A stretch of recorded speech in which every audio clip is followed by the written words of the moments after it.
que admiramos, respetamos y que además tiene mucho que aportar en estos momentos en el que el debate público también alcanza al expresidente Felipe Calderón con un Genaro García Luna tras las rejas. Estamos buscando el enlace con don Jesús Lemus, quien fue perseguido en el sexenio de Felipe Calderón luego de cuestionar, de poner en duda la famosa guerra contra el narco que encabezaba Genaro García Luna, y por haber señalado las reacciones de la familia del entonces presidente Felipe Calderón con el cártel de la familia michoacana. Creo que mucho le puede aportar a este debate que tenemos constante aquí en Sin Censura, luego de las entrevistas a Olga Warnat, luego de las entrevistas a Anabel Hernández, luego de las exclusivas y las investigaciones que ha presentado Julio C. Roa sobre Genaro García Luna. Creo que la voz de Jesús Lemus es importante. Y déjeme en estos momentos, permítame en estos momentos, enlazarme pues vía Skype en vivo y en directo con este periodista al que admiramos, al que respetamos, al que leemos y al que tenemos que escuchar. Don Jesús Lemus, te mando un abrazo. ¿Cómo estás? Buenas tardes. Vicente Serrano, buenas tardes. Gusto saludarte. Siempre un placer saber de ti. Al contrario, el gusto es de nosotros y creo, lo decía, que hay mucho que puedes aportar, Jesús, en este debate público sobre un Felipe Calderón que se fue de Los Pinos, pero que no se ha ido del ojo del huracán, con un Genaro García Luna que está en el bote, dos personajes que te persiguieron. Tú estuviste en la cárcel injustamente y desde la cárcel diste luz, y hoy fuera tienes que seguirnos dando luz, Jesús. Sí, Vicente, muchas gracias. Pues sí, comentarte primero, pues tenemos un expresidente que no se ha ido del todo, sigue insistiendo en querer estar presente en el ánimo de los mexicanos cuando ya nos ha hecho tanto daño a la sociedad después de tantos miles de muertos, de tantos desaparecidos, de tantos desplazados, y que ahora tiene el descaro de querer todavía estar en la escena pública y ahora viene con su partido a querer ganar espacios políticos y públicos que la gente finalmente, los mexicanos, terminamos aborreciéndolo y pues no tiene ninguna posibilidad, pero bueno, en fin, es un mexicano más que tiene la posibilidad de hablar, pero no tiene ninguna moralidad para hacerlo. Tú ya bien lo señalas, el asunto de Genaro García Luna, que es increíble, Vicente, que a estas alturas todavía él se diga que no supo quién era García Luna, que no supo de las componendas cuando todo el mundo lo sabía, y hay muchos periodistas aparte de mí que lo han dicho en su momento, cómo fue el contubernio de García Luna con algunos actores del crimen organizado, principalmente del cártel de Sinaloa y del cártel de los hermanos Beltrán Leiva. Entonces, comentarte, bueno, sí causa escozor escuchar a Felipe Calderón hoy dándose baños de pureza cuando tuvo la oportunidad de transformar el país y finalmente pues no lo pudo o no quiso hacerlo, que es lo más, lo que creo que sería lo más correcto señalar. Si te molesta escuchar a Felipe Calderón decir yo no vi, yo no escuché, eran chismes, lo entrevistó hace unos días Carlos Loret de Mola y hasta denostaba al general Tomás Ángeles de Aguajare, quien dijo que él le había informado directamente, frente a frente, cara a cara, de los nexos de Genaro García Luna con el narco. ¿Te molesta a ti que de alguna manera también, y te lo pregunto sin intención de amarrar navajas, que haya un sector del gremio, que haya un sector de los periodistas que no lo toquen ni con el pétalo de una rosa, a pesar de lo que es evidente, Jesús? Sí, Vicente, creo que me molesta como a millones de mexicanos nos molesta oírlo hablar cuando fue el primer agresor de la sociedad mexicana a través de su nefasta lucha contra el narcotráfico. Y por supuesto que no hay amarre de navajas, las navajas están muy bien amarradas desde hace tiempo entre el gremio periodístico, que está de un lado el chayotero, el que vivió del poder, y los que, como tú, yo y otros periodistas hemos hecho desde la calle, desde a pie. Creo que molesta mucho el asunto de que Felipe Calderón hoy diga que fueron chismes y que desacredite voces tan importantes como la del general Ángeles de Aguajare, que señala que en su momento le dijo quién era García Luna y que en su momento hubo también muchas versiones periodísticas, como tú ya bien lo sabes. Tenemos periodistas tan importantes como Pepe Rebeles, como Anabel Hernández, que en su momento lo señalaron a través de textos, la corrupción de este personaje del que hablamos. Y bueno, yo también lo señalé en el 2013, luego de una estancia de 3 años que me regaló Felipe Calderón acusándome de ser narcotraficante, cuando los narcotraficantes estaban pues en su entorno. Ahí tenemos a su hermana Luisa María Calderón, que se hablaba y se telefoneaba y se mensajeaba directamente con la tuta, y no lo digo yo, lo dice también la tuta misma desde prisión. Tenemos la versión que yo hice pública en el 2013 en el libro Los Malditos, que yo recabé dentro de la cárcel, de cuando hablé con el grande, el sicario del cártel de los hermanos Arellano Félix, perdón, Beltrán, de los hermanos Beltrán Leiva, quien reconocía este personaje y reconocía cómo él fue emisario de García Luna para con algunos grupos del narcotráfico tratar de establecer un gran cártel nacional. Y esto fue también en complicidad con aquel que fue senador por el estado de Coahuila, te acordarás de Guillermo Anaya, que fue también compadre de Felipe Calderón, y que juntos hicieron ahí un entramado para hacer que los cárteles actuaran bajo el dominio de García Luna. Entonces, estos no son chismes, están bien sustentados, están ahí señalados en textos periodísticos, en libros, y ningún periodista, me extraña que ningún periodista haya sido, si es que fueran chismes o desacreditación a la figura de Felipe Calderón y del propio general Luna, pues ningún periodista a la fecha hemos sido llamados ante una instancia judicial para explicar lo que estamos señalando o para tratar de desacreditar ellos mismos lo que decimos los textos periodísticos. Entonces, creo que sí es lastimoso para la sociedad escuchar hoy a Felipe Calderón decir que se trata de golpes bajos, que se trata de infundios, que se trata de calumnias, cuando él sabía precisamente quién era Genaro García Luna. Y estamos a unos días de que Genaro García Luna comparezca, si es que el COVID lo permite, comparezca ante un juzgado federal en Estados Unidos, y sin duda alguna ahí habrá mucha, pero mucha luz sobre las relaciones del narcotráfico en la administración de Felipe Calderón. Suena de película, ¿no? De esas películas de Hollywood que al periodista le fijan por narcotráfico, lo persigue un gobierno, que se tenga que chutar 3 años. Fueron 3 años, ¿no, Jesús, en el bote? Sí, sí, exactamente, Vicente, fueron 3 años en la cárcel, ahí en 3 años y 5 días concretamente, Felipe Vicente, fueron los que me aventó Felipe a la cárcel, y te digo, y no es una cárcel cualquiera, la de Puente Grande, es una cárcel de exterminio. No te, perdón que te diga esto y no te vayas espero que no te moleste, pero en el contexto, ¿no te terminó haciendo un favor Felipe Calderón al buscar hacerte un daño? ¿No termina dándote las municiones para escribir tus libros, que han sido además reconocidos a nivel internacional, y que además te da la oportunidad de primera mano de platicar con el grande? Imagínate tú, platicar con este personaje que hoy pues debería de tener de cabeza más de un político, o de cabeza, o de los, perdóname por lo que voy a decir, o de los huevos, por lo que sabe, ¿no? Exactamente, Vicente. Mira, en dos sentidos te respondo, y no me molesta, por supuesto, la pregunta.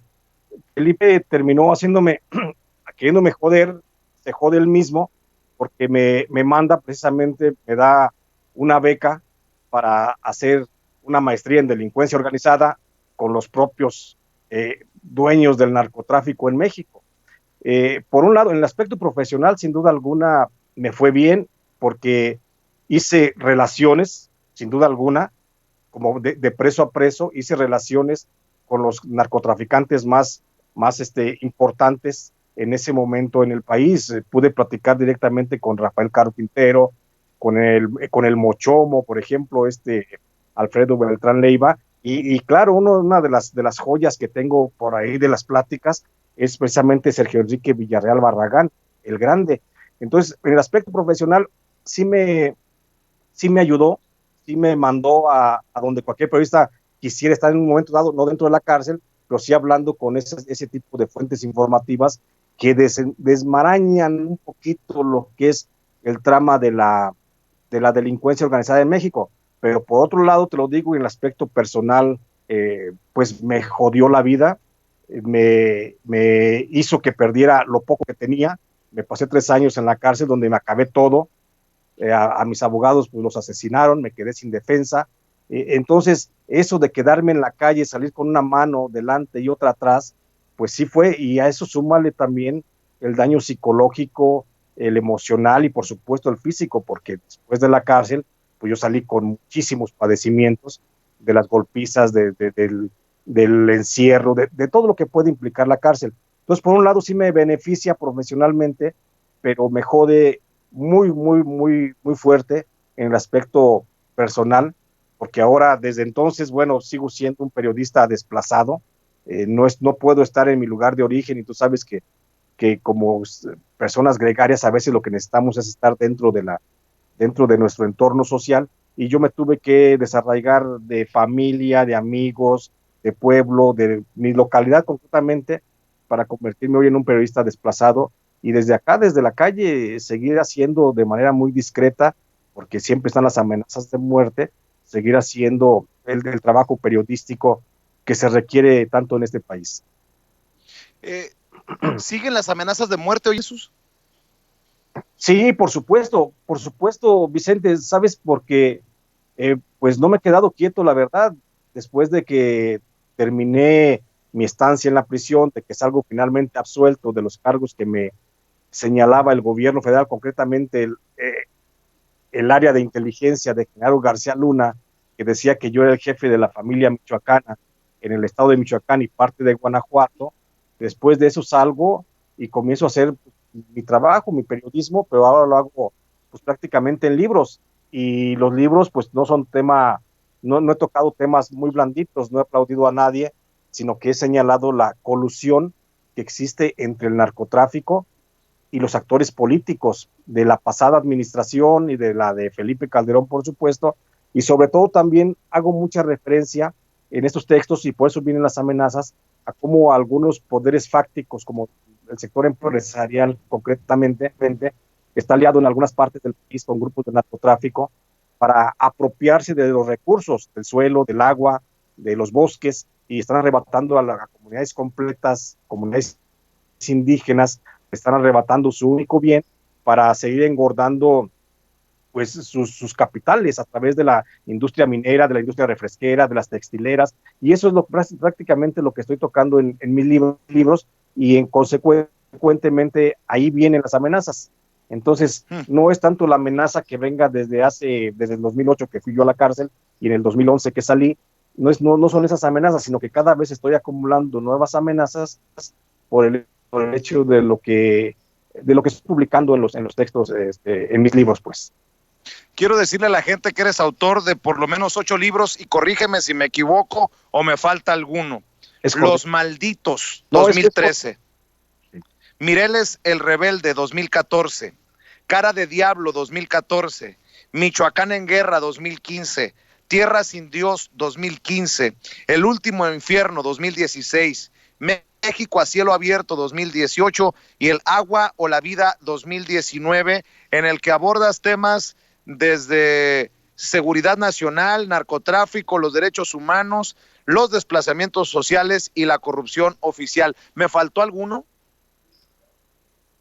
Te faltó, creo, Tierra sin Dios, que es un texto también que habla sobre cómo se da el surgimiento de los grupos de defensa, concretamente en Michoacán, y cómo se extiende hacia otras partes del país, apoyados algunos grupos de autodefensa, apoyados por grupos de narcotráfico y solapados por el gobierno federal. Pero sí son exactamente 8 libros los que tengo y próximamente, bueno, en unos días estaré en posibilidad de darles otra noticia por ahí de que hay un nuevo texto, ya se los comentaré en su momento.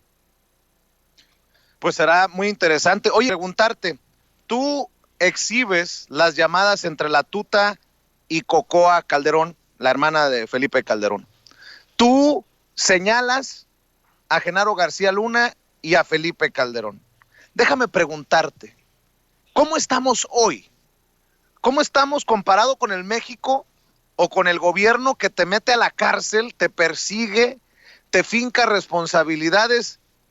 ¿Cómo estamos? Te lo pregunto porque hace unos días entrevistaba a Anabel Hernández y me decía que ella ve muchos tapones todavía a favor de Genaro García Luna, a favor de los malandros, en la Fiscalía General de la República, en la Procuración de Justicia de este país.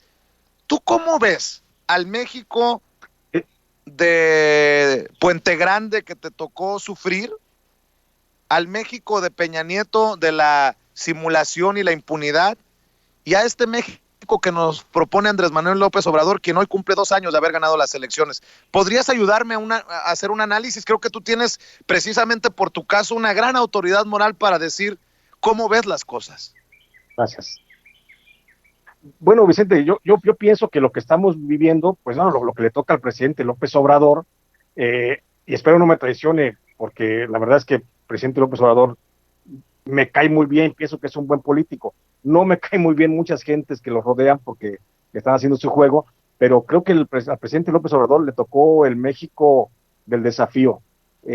Siento que está haciendo mucho, pero todavía es mucha la inercia delincuencial que dejó Peña Nieto y por supuesto que se gestó en la administración de Calderón. Yo pienso que el presidente López Obrador está haciendo las cosas de manera correcta. Hay algunos vicios que todavía viene arrastrando, pero es por la inercia de funcionarios de segundo, tercer nivel que siguen allí incrustados dentro de la administración y que están agazapados y no han sido removidos, todavía no sé la razón, pero es culpa de esos funcionarios y yo coincido con lo que tú dices, que hay muchos tapones que evitan precisamente procurar una plena justicia para la gente que hemos sido agraviada por la violencia y que concretamente se le está dando todavía mucha protección al propio García Luna desde la misma Fiscalía General de la República. Hay que decirlo como es, dentro de la Fiscalía General de la República y dentro de la propia Secretaría de Seguridad Ciudadana que encabeza Alfonso Durazo Montaño, bueno, todavía están los amigos y aquellos a los que quienes le deben favores a García Luna, y son estos precisamente los que están tratando de boicotear el trabajo ejecutivo del presidente de la República desde la administración federal. Yo pienso que si hubiera la verdadera depuración, mira, tenemos el caso, por ejemplo, si hubiera la verdadera depuración de funcionarios, como lo ordenó el presidente, de sacar de la administración a todos aquellos que estaban al servicio de García Luna o tuvieron algún nexo personal, profesional con García Luna, creo que sería otra cosa. Tan así es que hoy en día, y me preocupa mucho, que aun cuando en Estados Unidos se le está juzgando a García Luna por narcotráfico, en México no haya todavía siquiera una averiguación previa en ese sentido.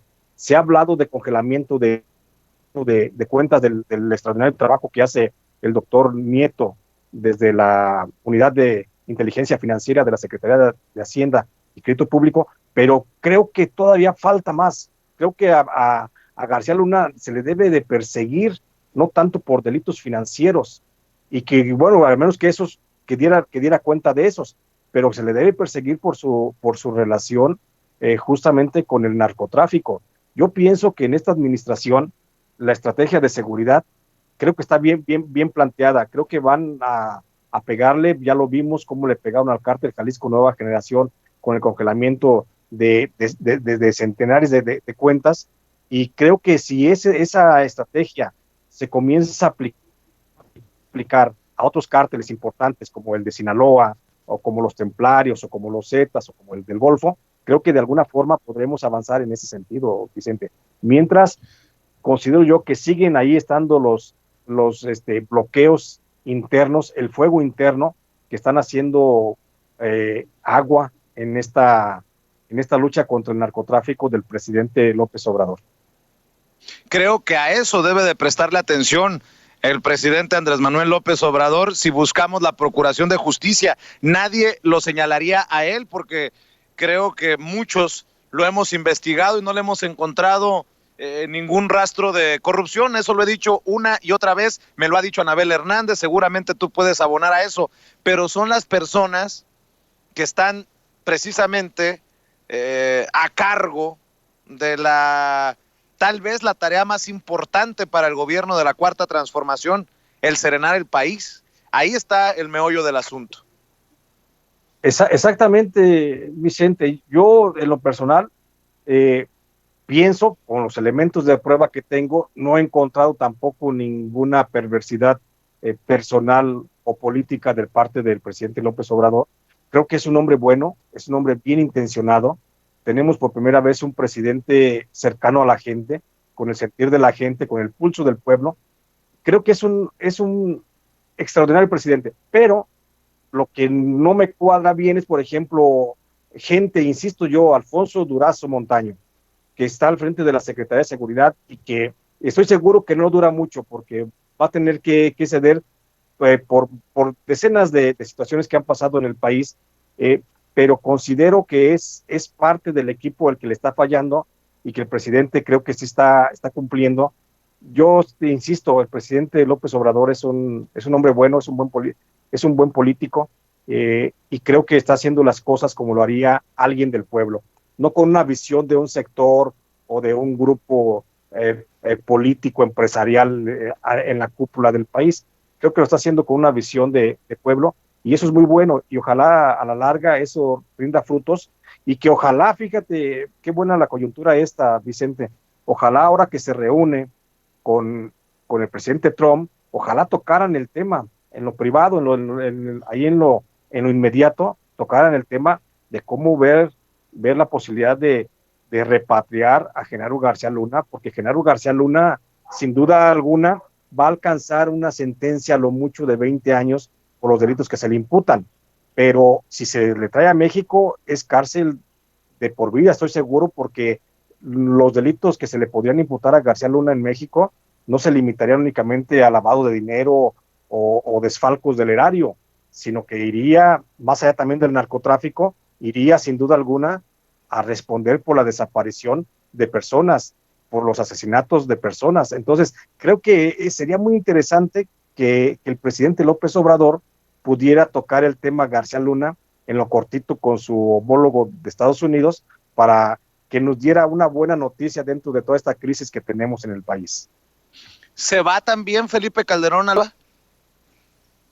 Sin duda alguna, solo es cuestión de tiempo. Son tantas las evidencias que existen, son tantos los testimonios, son tantas las pruebas fehacientes que allí están y muchas de ellas ya públicas. Es cuestión nada más de que un agente del Ministerio Público decida retomar la investigación periodística me refiero, que decida retomarla y que se aboque a los hechos, y sin duda alguna Felipe Calderón está pisando la cárcel. Te lo digo, ojalá fuera en México, pero por lo menos que fuera en Estados Unidos. Yo creo que en Estados Unidos el nombre de Felipe Calderón va a salir muchas veces dentro del juicio que se le hace a García Luna, que se le va a hacer a García Luna. Creo que va a salir muchas veces su nombre, y si una autoridad mexicana de veras quiere hacerle justicia al pueblo de México, tiene que atender esas menciones que se le den, porque te digo, y te lo adelanto, van a ser menciones que no serán únicamente de omisión, sino incluso hasta de participación en algunos hechos delictivos. Recuerdo que Olga Warner, fue en entrevista con Olga Warner ayer o antier, hace 2 días aquí en Sin Censura, me confirmaba que a ella le tocó ver por lo menos 3 videos de Genaro García Luna negociando con el narco y refiriéndose a Felipe Calderón como el comandante Calderón. Me dice Anabel Hernández también hace unos días que algunos de los personajes cercanos a la Barbie le dicen que en su momento la Barbie y Arturo Beltrán Leivas, el Barbas, fueron a Los Pinos cuando Felipe Calderón era presidente. ¿Qué indicios podrías tú aportar a todo esto? ¿A ti te ha tocado ver videos? ¿Qué información manejas, Jesús, para, pues para, para señalar a estos personajes? Bueno, concretamente yo no he visto ningún video, no dudo de que exista algunos de esos videos, algunos testimoniales gráficos, pero de lo que yo te puedo asegurar y de lo que a mí me consta y de lo que yo vi de viva voz de Sergio Enrique Barragán, Sergio Enrique Villagrán Barragán, es que Sergio Enrique el Grande estuvo llevándole al menos en dos ocasiones, y ahí está escrito en los malditos, estuvo llevándole al menos en dos ocasiones a Los Pinos 2 maletas de dinero al presidente Calderón. Entonces, ese testimonio, sumado al testimonio que él mismo también me dio de la reunión que tuvo en la casa de Guillermo Anaya en Saltillo, Coahuila, donde también se reunió Sergio Enrique Barragán el Grande, Felipe Calderón, y acordaron cómo hacer para que el cártel de Sinaloa se sometiera a los designios del cártel de los hermanos Beltrán Leiva y hacer un solo cártel nacional junto con los Zetas, los Arellano Félix, todos los demás cárteles del país. Esa versión creo que es muy interesante explorarla. Tengo la versión también, por supuesto, del Mochomo, de Alfredo Beltrán Leiva, con quien también estuve preso y éramos también por ahí compañeros en el mismo pasillo. También tengo la versión de él en el sentido de cómo fue el acercamiento tanto de Arturo como de Héctor. Héctor se acercó mucho con García Luna, y Arturo incluso sí fue a visitar al presidente Felipe Calderón en un momento determinado. Pues tengo, entre otras versiones que tengo de otros narcotraficantes menores, podría ser alguna decena de versiones de la relación de García Luna y de Felipe Calderón con el narcotráfico, pero ahí están. Mira, afortunadamente Alfredo Beltrán Leiva no ha muerto, Sergio Enrique Villarreal Barragán no ha muerto, y ellos pueden en un momento determinado decir lo que yo estoy señalando o asegurar lo que yo estoy señalando de las pláticas que tuvimos en la cárcel, y ellos pueden aportar, por supuesto, mayor luz si el gobierno mexicano tuviera la intención, pues, de llevar a cabo una investigación a fondo. Creo que esas versiones de estos dos grandes narcotraficantes, el Grande y el Mochomo, son las que pueden aportar, pero mucha luz para buscar y hacer una investigación a fondo a Felipe Calderón sobre narcotráfico. Y por supuesto, ¿qué más te puedo decir? De la Tuta.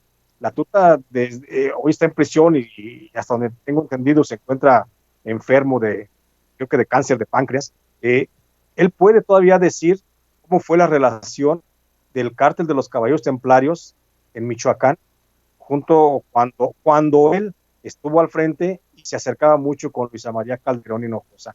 Creo que por ahí esos tres grandes actores, Vicente, son los que podrían de alguna forma darle mucha luz a la Fiscalía General de la República, si es que el fiscal Gers Manero pues se anima a abrir una investigación a fondo sobre el tema.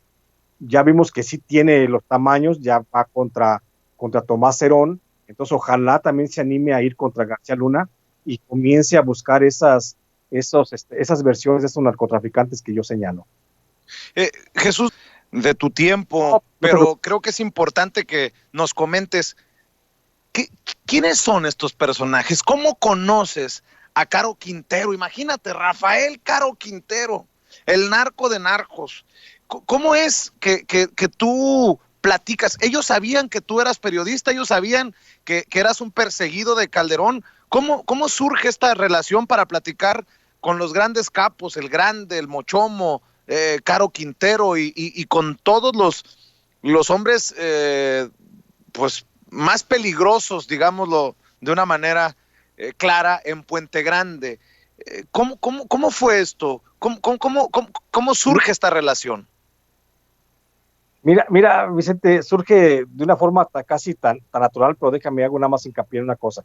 Cuando yo llego a la cárcel de Puente Grande, pues yo iba, según mi expediente, pues yo era el jefe de la Tuta, para empezar. Entonces, dentro de la cárcel, al pasillo donde me mandan, después de que estuve segregado 6 meses donde estuve encerrado en una prisión de 2x3, encuerado totalmente y con golpizas, con hambre, con sueño, por supuesto, porque no te daban de comer y no te dejaban dormir.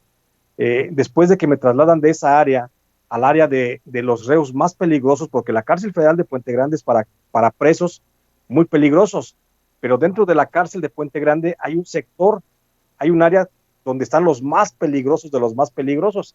Entonces, a mí, por lo que había dicho el expediente que me integró García Luna, pues yo era de los más peligrosos a nivel nacional, y eso es lo que me lleva a ese sector donde estaban estos grandes narcotraficantes que ya mencionas. Y bueno, ahí de entrada todo el mundo se reconoce, oye, pues si tú tienes una empresa, tú sabes quiénes son tus reporteros, ¿no? Y sabes quiénes son los reporteros de la competencia. Y entonces ahí de la cárcel, cuando yo llego, pues obviamente saben que yo voy aparentemente como jefe de la familia, pero pues no pertenezco a ninguna familia, ¿sí? Y esto yo se lo agradezco a aquel narcotraficante y fundador de allá en Michoacán, de la familia michoacana, Carlos Rosales, el fundador de la familia michoacana, porque Carlos Rosales, cuando ve que yo llego a la cárcel, Carlos Rosales sabía quién era yo, porque él era de Michoacán, y entonces él sabía que yo era periodista, y entonces él me pregunta, ¿y qué chingados andas haciendo por acá? Y entonces desde ahí, Carlos Rosales, como jefe de un grupo muy importante de presos dentro de la cárcel, pues comienza a dialogar con todos y dice, no, pues este pobre cabrón, yo no sé qué anda haciendo acá, porque de plano, pues no es ni narcotraficante ni delincuente, simplemente se lo quieren chingar. Esa es la pauta para que Rafael Caro Quintero comience a platicar conmigo y comience a sondearme dentro de su posición de jefe prácticamente, como el reo más importante de todos los que estaban los que estábamos en esa prisión. Rafael Caro Quintero comienza a sondearme y encuentra que efectivamente pues no tengo nada que ver con nada. Y entonces eso a mí me hace ganarme de alguna forma, no digo la amistad, pero sí el cariño, el aprecio de Rafael. Y ya con Rafael, teniéndolo de mi lado como aliado, pues ya Rafael difunde la versión que efectivamente soy solamente un perseguido, que no tengo nada que ver. Y entonces todos me comienzan, Rafael fue el que me pone el mote de el report dentro de la cárcel, y ya me comienzan todos a ver, pues como mascotas si quieres, porque yo no me metía con nadie, yo no peleaba con nadie, yo platicaba chistes, platicaba historias y recababa historias. Y todo el mundo sabía que yo era reportero. Incluso muchas de las versiones que yo digo en mis libros, donde cito a muchos de los presos, siempre lo comenté en su momento, esto lo puedo publicar un día, y casi todos me decían, pues si sales de aquí un día, por supuesto que lo puedes publicar.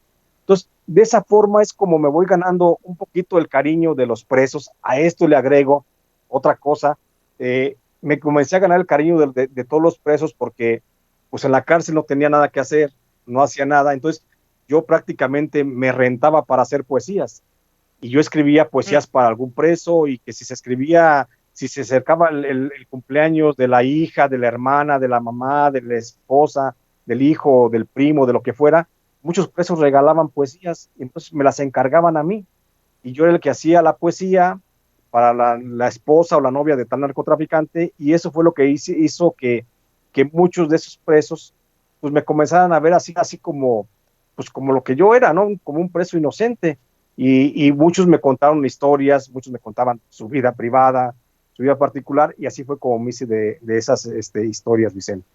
Y esos personajes son tan duros y tan sanguinarios como nos los han pintado. Entre otras cosas, te pregunto, ¿hay niveles en la cárcel? O sea, ¿hay respeto a los más veteranos, por ejemplo, a Rafael Caro Quintero, o a pesar de que son miembros de diferentes cárteles y de diferentes generaciones, se llevan entre sí? ¿Qué me dices de esto? Mira, dentro de la cárcel hay grupos, por supuesto, de cada cártel. Cada cártel va agrupando a sus miembros, pero entre cada grupo, entre grupo y grupo, no hay confrontación violenta. Hay un respeto, hay una especie de tregua, así le llamaban en la cárcel. La cárcel era un momento de tregua, se agrupaban algunos presos, pero nunca peleaban entre grupos y grupos. Y por supuesto que había una distinción a la jerarquía de cada preso. y por supuesto que Rafael Caro Quintero, como el jefe de narcos que siempre ha sido, pues él era o así como decían ahí en la cárcel, era el más chido de todos. Entonces, eso le daba cierta autoridad para hablar únicamente con ciertos jefes de grupos. Por ejemplo, hablaba con el jefe del grupo del Golfo y ya de ahí se bajaba la instrucción hacia el resto de los presos. O Carlos Rosales, que por ejemplo era el jefe del grupo de La Familia, igual pasaba. Pero sí existía ese respeto entre los presos. Eh, que si hay, que si hay que si son violentos, agresivos, pues a lo que yo vi dentro de la prisión, no dejaban ellos de tener, por supuesto, esa inercia a la violencia, pero como siempre se veía, insisto, la cárcel en una especie de tregua, siempre todos se mantenían quietos. Yo no vi presos, yo vi prácticamente compañeros que estaban privados de la libertad. No quise nunca meterme yo a juzgar si realmente eran culpables o no eran culpables de los ¿Tuviste miedo? delitos que se señalaban. Por supuesto, mucho, mucho ¿Quién te porque en la generaba cárcel no más, sabes. qué te generaba más ¿Cómo? miedo, Jesús? Generaba miedo el no saber si despertabas al día siguiente, pero no tanto por la agresividad de los presos, sino por la agresividad del propio sistema carcelario. Algunos custodios, algunos jefes de guardia, que no te privaban de la comida hasta por días, no te dejaban dormir durante días también. O sea, ese tipo, las agresiones, la violencia por parte de los custodios, creo que era lo que más me causaba miedo para no despertar al día siguiente o ya no estar vivo al siguiente día. Ese es lo que más miedo me generaba dentro de la prisión.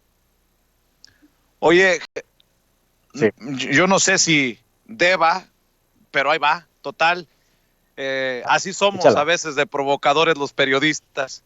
Eh, en claro. las pláticas con Caro Quintero, en las pláticas con el Grande, con el Mochomo, con la gente de La Familia, ¿hubo alguna mención de personajes que hoy estén, y no me tienes que dar los nombres, pero que hoy estén en puestos de poder en el gobierno de la Cuarta Transformación o como autoridades, que ellos digan que tengan ligas con la delincuencia organizada? El único, sí, sí básicamente ubico a uno de los que están actualmente, y digo, Alfonso Durazo Montaño, el secretario de la Seguridad, digo, desde la Secretaría de Seguridad Ciudadana. Él es el que era muy referenciado, sobre todo por su participación en la fuga del Chapo Guzmán. Acuérdate que Durazo Montaño era secretario de Vicente Fox, justamente cuando Genaro García Luna estaba al frente de la AFI, y Genaro García Luna es el que maquina la salida o el escape del Chapo Guzmán de la cárcel de Puente Grande. Sí, sí había mucha referencia Montaño dentro de los presos, sobre todo te digo de los presos, por ejemplo, como el Mochomo, que decía que tenía mucha cercanía con el que fue secretario de Vicente Fox, y pues porque además creo que son paisanos, entonces había por ahí una relación hasta personal, no nada más de funcionarios, pero sí te puedo asegurar que de todos los que se mencionaban en la cárcel y que hoy están en la administración, el que más puede ubicar es a Alfonso Durazo Montaño. ¿Cómo te apoyamos? Tienes mucho que aportar y tú eres un periodista desplazado y nosotros somos periodistas de a pie, somos pues algo que no le gusta a los medios tradicionales, pero que pues ahí la hemos sorteado por 10 años. ¿Cómo apoyamos a los periodistas desplazados como tú, lastimados, lacerados? ¿Cómo, Jesús? Yo Para creo, abonar a tus esfuerzos. sí, gracias, Vicente. Yo creo que este tipo de pláticas son muy buenas, y creo que el periodismo que haces tú, que hacen otros compañeros, desde ras de banqueta, los que no están encumbrados ahí en los edificios de Reforma y todo eso, entonces, de la Avenida Reforma, pero creo que la mejor forma de apoyar a un periodista desplazado, creo que es hacer eco un poquito de su trabajo. Si a veces nosotros, como escribimos para medios un poco discretos o un poco más pobres, pues no escribimos para en las grandes páginas de los el Universal, del Excelsior, etcétera. A veces nuestro trabajo se pierde, pero creo que a través de las redes sociales los periodistas podemos ir tejiendo esa alianza para ir difundiendo esto precisamente, el periodismo que no quieren que se sepa. Entonces creo que esa es la mejor forma, Vicente, dándonos espacio en programas como el tuyo, donde podamos hablar sin censura, exactamente. Sí, entonces poder manifestar todo esto y hacer un gran bloque, ¿no? Un gran bloque en el que no nada más veamos por los periodistas o por el trabajo periodista del periodista desplazado, que también veamos por sus condiciones de vida, cómo es que están haciendo ejercicio periodístico la gente allá en Oaxaca, allá en Chihuahua, allá en Sinaloa, la gente que no tiene esta posibilidad de los grandes medios. Y yo creo que esa es la única forma que tenemos para apoyarnos entre nosotros, Vicente. Pues yo te quiero decir, como se lo he dicho a muchos que respeto, que admiro como a ti, que en donde comen 5, comen 6, y siempre tendrás un espacio aquí en Sin Censura cuando tú lo consideres, no lo eches en saco roto. Aquí en Sin Censura, gracias. Todas las voces que deben de escucharse deberían de tener un espacio y nosotros nos encargamos de hacer el esfuerzo para que así sea. Te lo dejo ahí siempre para que lo mantengas presente. Y déjame encaminarme a la recta final de tu amabilidad, Jesús. A ver, ¿cómo que te pasaste 3 años en el bote y ya? Ahí quedó, ahí cerró el ciclo, pues sí. Ahí cerró el ¿qué fue lo que pasó? Porque me imagino que pues que Jesús Lemus no se va a quedar así nada más, porque sí, ya me metieron al bote 3 años y ya me fui.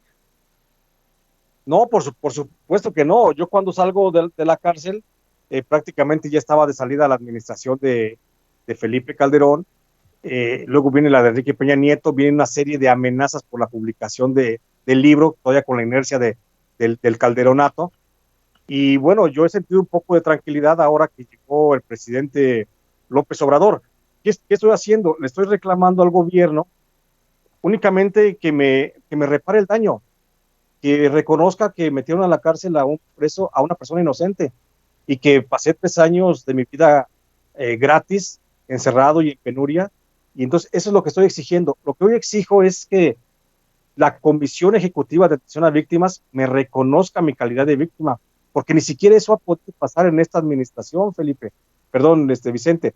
Déjame te digo que en esta administración ni siquiera el gobierno de López Obrador ha podido o ha querido reconocerme, porque ahí están todos los elementos de que fui encarcelado injustamente, fui llevado a la cárcel y fui liberado sin ningún cargo.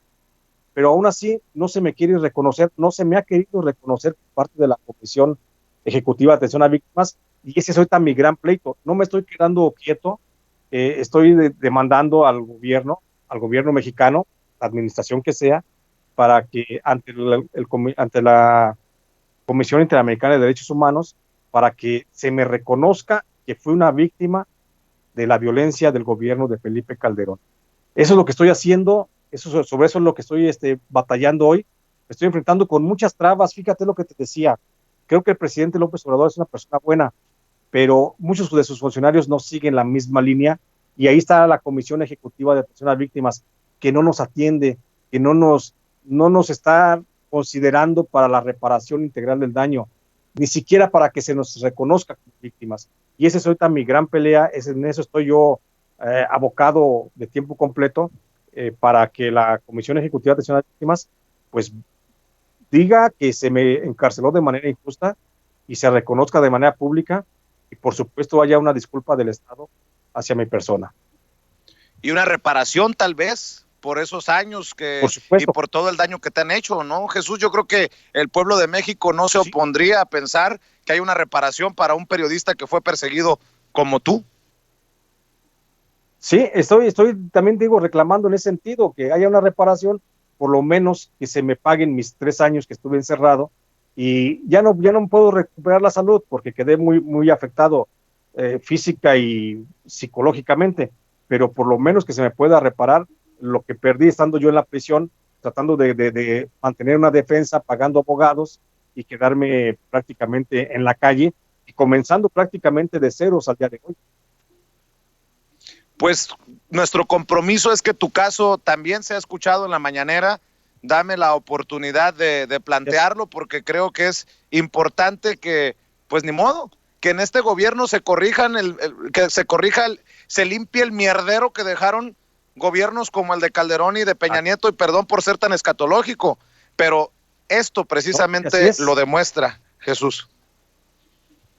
Sí, y yo te agradecería mucho, Vicente, si me ayudas por ahí a ventilarlo. En la mañanera yo he intentado, fíjate, contactar por ahí a Jesús Ramírez, pero no he tenido suerte. No me contestan mis llamadas, no me contestan mis mensajes, mis correos. Ya le mandé 2 cartas al presidente de la República, no he tenido un mensaje. Entonces, creo que sería mucho de tu ayuda si lograras ventilar mi caso en la mañanera. Cuenta con ello. Y para ir cerrando, Jesús, porque me imagino que también estás al pendiente de las fake news, las mentiras, las verdades a medias. ¿Qué le dices a la gente en los tiempos en los que Ciro Gómez Leiva, Joaquín López Dóriga, Carlos Loret de Mola y toda esta sarta de cabrones se las dan de los dioses del periodismo, y que pareciera que, pues, que la gente se confunde cuando una y otra vez muchos decimos este miente o este defiende intereses o se ha convertido en el portavoz de los malandros, como el caso de Ciro, o en el caso de Leo Zuckerman, que dice que no le cuadra el caso contra Genaro García Luna en Estados Unidos, o cuando se le ponen de tapete pues al Chacal, a Felipe Calderón. Sí. ¿Qué le dices a la gente? Sí.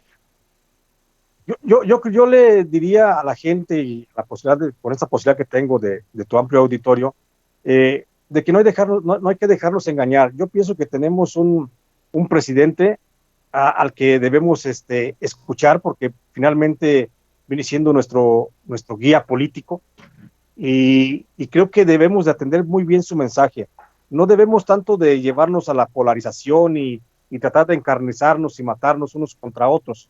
Yo creo que los medios, los periodistas que señala el presidente de la República como honestos, como rectos, creo que a la lista, por supuesto, que ha señalado él, pues le faltan muchísimos, ¿no? No acabaría en una mañanera de mencionar los periodistas discretos, sinceros, honestos y trabajadores que están dando la cara por la cuarta transformación en los lugares más olvidados del país, y que periodismo no nada más es el que sale desde la Ciudad de México. Yo le diría a la gente que sea más escrupulosa en la selección de sus lecturas y que se meta y navegue, por supuesto, en las redes sociales, donde hay centenas de medios informativos críticos, muy honestos, y que se mantienen al día únicamente con la lectura de los pocos que llegan a acercarse a ellos. Yo le diría a esa gente que confíe más en el periodismo, no de tanto renombre, en el periodismo de la calle, en el periodismo de a pie, que escuche más, que busque más a periodistas que estamos trabajando desde portales discretos, que estamos haciendo una labor en programas a través de Facebook, o que en programas a través del YouTube. O sea, que vea un poquito más hacia esos periodistas, y que comencemos a desechar esas grandes ideas de esos grandes periodistas que han quedado desfasados, por supuesto, por que se les hayan arrebatado los privilegios con los que vivían. Creo que México, decirle a la gente que México está transformándose así políticamente, pero también informativamente. Y creo que hoy hay muchos periodistas, insisto, en las regiones más apartadas, que busquen en Cananea, que busquen allá en Tapachula, que busquen en cualquier parte del país a los periodistas más rectos, que están haciendo un trabajo sincero y que son los que pueden dar una luz más clara de esto. Jesús, ¿todavía no abres tu canal de YouTube? ¿Todavía no tienes plataformas en redes sociales que gustes promover para que la gente te busque y te apoye? No, fíjate que no, Vicente, no estoy en YouTube, pues no, yo no soy fotogénico como tú. Tú sí tienes, tú sí jalas gente, y tienes seguidores y seguidoras, ¿no? No, yo estoy muy pinche feo y estoy parco para hablar y pendejo porque tartamudeo. Entonces, no tengo esa todavía. Lo que hago, estoy haciendo, estoy colaborando. Me pueden buscar, ¿puedo decir algún periódico? Claro que sí.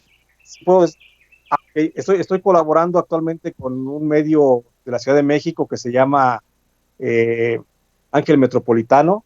Y bueno, también estoy colaborando, me están dando la posibilidad de colaborar con el Times, Los Angeles Times. Y, pero aparte colaboro con otros medios como Sensontle, muy discretos, como Oaxaca Televisión, como estenógrafo allá en Michoacán. Entonces colaboro con muchos medios pequeños, pero me pueden encontrar. Básicamente todo lo que publico lo subo a mi perfil de Facebook, donde estoy como J. Jesús Lemos. Y ahí me pueden encontrar y por ahí la gente puede estar en contacto conmigo. Pues a ver cuándo te animas. Acá sí somos más estridentes y más ruidosos, pero siempre sería bienvenida una opinión como la tuya y hay mucho Gracias. que opinar cuando quieras. Eh, Sí, Nosotros nos sentiríamos honrados de tenerte en esta ah, familia y Jesús, quiero que sepas que no estás solo. Así se lo he dicho gracias. a muchos que han sufrido, a lo mejor no tanto como tú, pues a ti te lo tengo que decir doble. No estás solo, en solidaridad aquí estamos y creo que nos va a dar mucho para hablar, por ejemplo, del caso Ayotzinapa, ahora que andan buscando a Tomás Herón y hasta las amenazas a García Harfuch, quien también de alguna manera está relacionado a ese caso. En fin, creo que hay mucho por donde jalarle la hebra, Jesús. Por supuesto, Vicente Serrano, te agradezco mucho el espacio, te agradezco mucho, sobre todo la solidaridad. Y claro que sí, cuando tú me digas, hacemos algo contigo, sin censura, lo comentamos, hacemos, no sé, lo que tú me pidas, por supuesto, yo me dedico a esto, me dedico a hacer periodismo y siempre hay dónde o de qué temas hablar. Pues te mandamos un abrazo, mi querido Jesús Lemus. Gracias por tu generosidad, por esta extensa charla y que ojalá también sirva de terapia para que vaya mejorando esa salud física, emocional. Un abrazo sincero y cuídate mucho, Jesús. Gracias, Vicente Serrano, un abrazo, estamos pendientes. Gracias, es Jesús.